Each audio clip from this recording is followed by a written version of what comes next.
Let Brexit begin. MPs votes overwhelmingly to trigger Article 50. Britain took a giant leap towards freedom from the EU last night. MPs voted overwhelmingly to give Theresa May the power to trigger Article 50, the Brussels exit clause. In a historic night at Westminster, the government's EU withdrawal bill cleared its first parliamentary hurdle with the backing of 498 MPs. In total, 114 MPs opposed the measure in their battle to block Britain's departure from the EU. But their opposition was crushed by the huge 384-vote margin. Anti-Brussels campaigners celebrated the dramatic moment. Former UKIP leader Nigel Farage declared, "We have done it." And former Tory cabinet minister Owen Paterson added, "This is irrevocable, we have voted to take back control. We are going to celebrate that the House of Commons has voted to take back control. We have delivered what 17.4 million people wanted." However, Labour leader Jeremy Corbyn was plunged into a fresh crisis when 47 of the party's MPs defied his three-line whip and voted against the triggering of Article 50. Just one Tory, veteran Europhile Kenneth Clarke, broke ranks to vote with the opponents of Brexit. The crunch vote last night was held to give the Prime Minister full powers to press ahead with Brexit after the Supreme Court ruled Parliament had to be consulted first.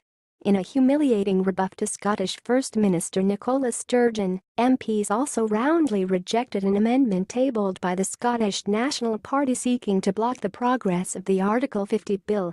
A total of 336 MPs voted against the SNP amendment, while 100 supported it, including 33 Labour rebels and Mr Clarke. A further vote to rubber stamp the parliamentary timetable was also passed by the Commons by 329 votes to 112. MPs will have a further chance to debate the bill before it passes to the House of Lords later this month. However, Mrs May's schedule for triggering Brexit before the end of March remains firmly on track. EU Exit Secretary David Davis will today set out details of the government's negotiating position in a white paper policy document. The various votes followed 2 days of high drama in the Commons. Ex-Chancellor George Osborne took a swipe at the government, accusing ministers of failing to prioritise the economy in Brexit negotiations. He warned the talks over departure will be bitter. However, he pledged to back the bill despite his support for EU membership. He said, "To vote against the majority verdict of the largest democratic exercise in British history would risk putting Parliament against people, provoking a deep constitutional crisis and alienating people who already feel alienated." However, he said he was saddened by the referendum result. "It saddens me Britain and Brexit are bracketed in the same group as other isolationist and nativist movements across the world," he said. "We should strive to be, as the Prime Minister says, a more global Britain. But I lost the case and sacrificed my position for it." Senior Tory backbencher Sir Gerald Howarth said Margaret Thatcher would have voted for triggering Article 50 if she had been an MP. "I hope those countries who in large part owe their liberation from the Soviet yoke to the government of Margaret Thatcher will respect our decision and help us forge a new constructive relationship," he said. "I hope the same will apply to those who we helped rebuild after the Second World War." Tory MP Chris Green said, "The British people had 40 years to make up their mind. It wasn't about the last few weeks of a referendum campaign, it was about the lived experience in the European Union. That's why the people rejected it, not because of a few debatable arguments from one side or another."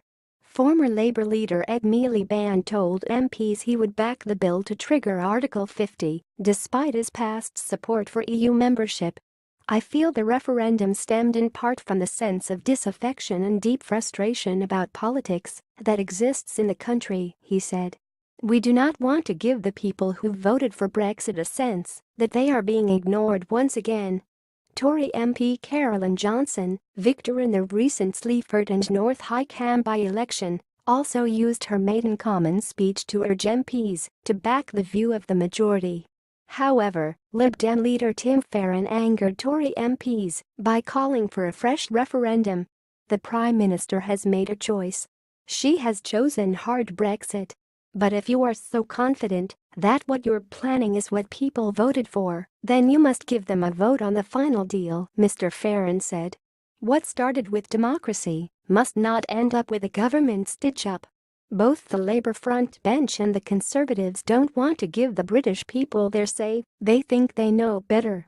Mrs. May yesterday stated that her planned official white paper, setting out details of her blueprint for the forthcoming Brexit negotiations, will be revealed tomorrow.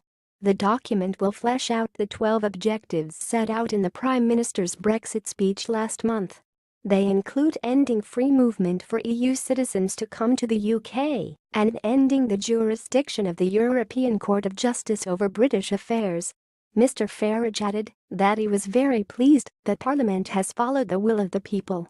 Foreign Secretary Boris Johnson declared, "Historic vote in Parliament tonight. A huge majority to get our Brexit negotiations going forward. History has been made." Senior Tory MP Peter Bone said on Twitter, "Just voted for the UK to leave the EU. Great day for Parliament." With abstentions, around 90 Labour MPs were thought to have defied their leader, leaving the party deeply split. In a further embarrassment for Mr. Corbyn, Shadow Home Secretary Diane Abbott failed to vote in the Brexit division. Her office said she was ill, although she had been in the Commons chamber earlier yesterday.